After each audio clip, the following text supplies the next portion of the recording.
What is it about the narcissist and the discard? They don't want you to be with anybody else, but is it actually their choice? How dare they decide what you can and can't do? But why do they do this? Why do they think that they can make you feel like this even though you guys aren't together anymore? Watch the video because I'm going to explain why.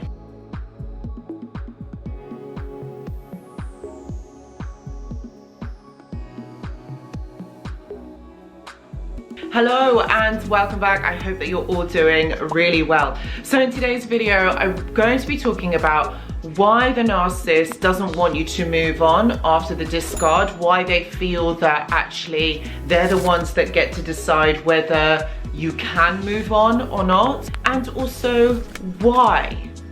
Why do they do this? Why do they feel like they have the audacity to decide this? The narcissist doesn't want you to move on simply because they believe that you still belong to them. Yes, even after the discard, they still want to know that you are reeling in pain from this, that they have hurt you, that you can't move on, that you're not going to find anybody else attractive. They don't want you to continue in your life. If this was a healthy relationship, like, you would have been able to move on, it's fine, like, you cut ties and it's okay, you're gonna move on, you're gonna find somebody else, because basically that's what happens, right? You find somebody else that's gonna make you happy because ultimately you want to be happy. But no, not a narcissist. They don't want that. They want you to stay stuck, to stay thinking about them, because they want to know that they are important in your life. Yes, even after they have gone, they want to know that you are still thinking about them, because it makes them feel good about themselves. They feel like somebody is thinking about them, that they are making an impact on somebody's life, whether that's positive or negative. This is the way that they think, and this is the problem. This is the problem with the attachment disorder. I talk about this a lot, as you know, in the videos. The attachment disorder, where they can't disconnect, where they cannot detach from you in a healthy way. They couldn't at the beginning within the relationship because they forced you or made you fall in love with them by mirroring and gaslighting you. But now they can't let go of you, and they don't want you to move on. Now, you see, even though you think that the narcissist has moved on and they're with somebody new, and they're not thinking about you, they don't spare a second thought for you, think again.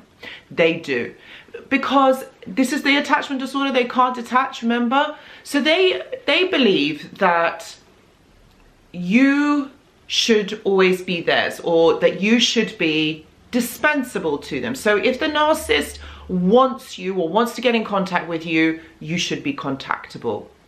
If the narcissist wants to talk to you, or if the narcissist wants something from you, you should be available, because you belong to them.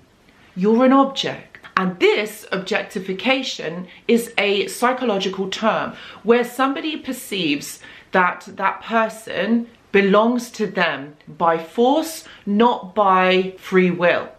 So it's like when you have an object, when you have a mobile phone, you know, I love my mobile phone, like, because I can do a lot of things on it, you know, like I can text, I can phone, I run my business from it, my social media, you know, I can watch videos from YouTube on there, whatever, you know, like the phone does a lot of things and I love it. But I'm not in love with my phone. You see, the phone can do a lot for me. Like the supply, you can do a lot for the narcissist.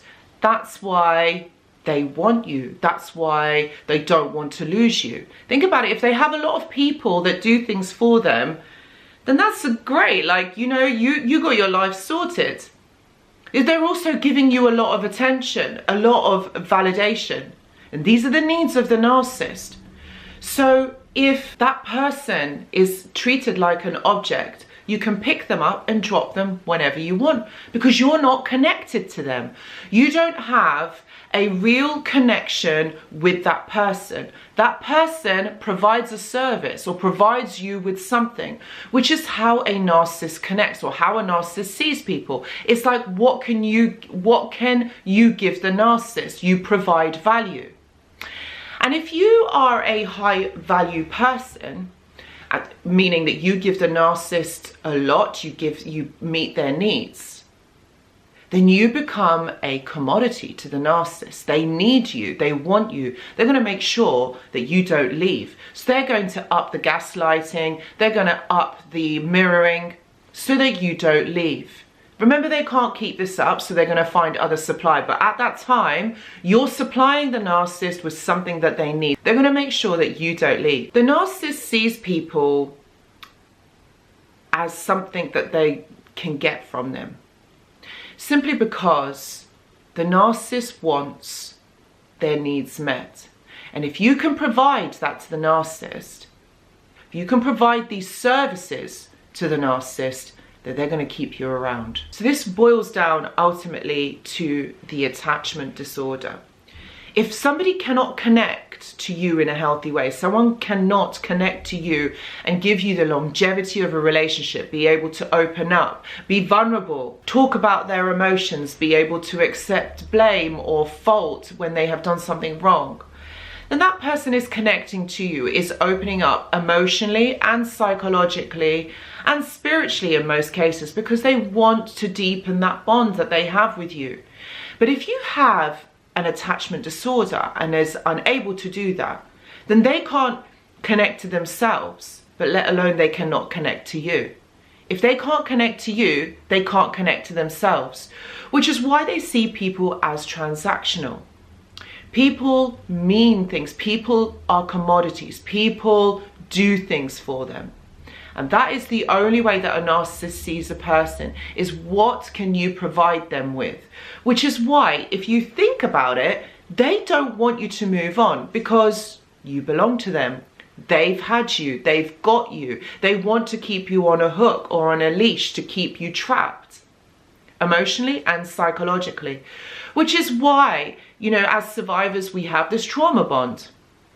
The narcissist creates this trauma bond. I don't think the narcissist really understands what a trauma bond is, although they do feel it on some level, but they don't feel it in the same way that we do, because what they are doing is they're reenacting their childhood, the way that they were treated as a child. They then now are going to repeat that behavior onto you. Remember, this was never corrected in childhood, so it's never going to be seen as wrong. So the way that they were treated as a child, like as a commodity, transactional, things that you can do for their parent or their caregivers, they're going to do that to you, simply because they believe that's how relationships should be. They also can't connect. They don't want to be vulnerable. They don't want to show you their emotions. They don't want to talk about how they are feeling, because number one, they can't connect to those feelings. They can't connect to those emotions, so they can't articulate them. So if you can't connect to your real, true, authentic inner being, they're not going to be able to do that for you. And they're going to expect you to provide that emotional black hole that they can't connect to. They're going to expect you to do that for them, meaning they want you to be their emotional punch bag, to be able to help them to self-soothe, to be able to provide them the things that they can't do for themselves. This is all external validation because they can't do it internally. It is all very dysfunctional and jumbled up in there. I mean, I don't even want to go into it, but the thing is, they don't understand it and they can't connect to it. So as you can see, when you're interacting with a narcissist, they don't get it. Like, they don't understand themselves. They expect you to understand them and be able to read their minds, be psychics. And also their mother or their father, they just want everything you to provide them with. So which is why when, you know, after the discard happens, after the narcissist moves on as in with another person, they're still watching you. They're still looking at what you're doing because they don't want you to move on. They don't want you to do better than them. This is something that's very difficult for them to kind of understand, very difficult for them to come to terms with. Even, like, honestly, even though they're with somebody else, they are still watching you, still wanting to know what you're doing, because you remain a fascination to them.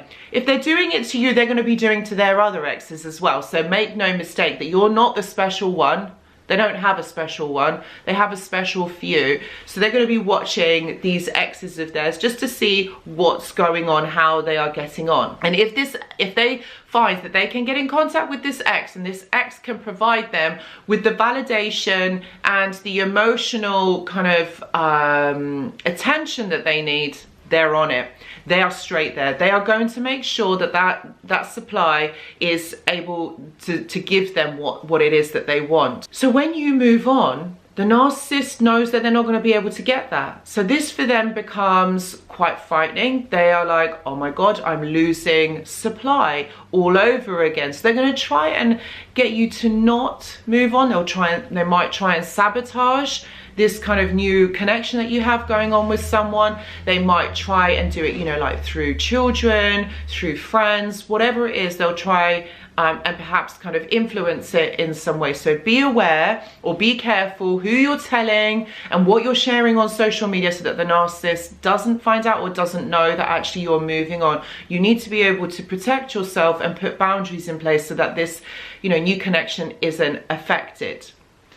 The narcissist also doesn't want you to move on because you're not going to be easily contactable. If you've got no contact, then of course there's, you know, that's a no-brainer, that nothing's going to come of it. But if you still have to keep in contact with the narcissist, then perhaps maybe again, just maybe don't share so much information, because they'll try and make you doubt yourself. Remember, they know your triggers.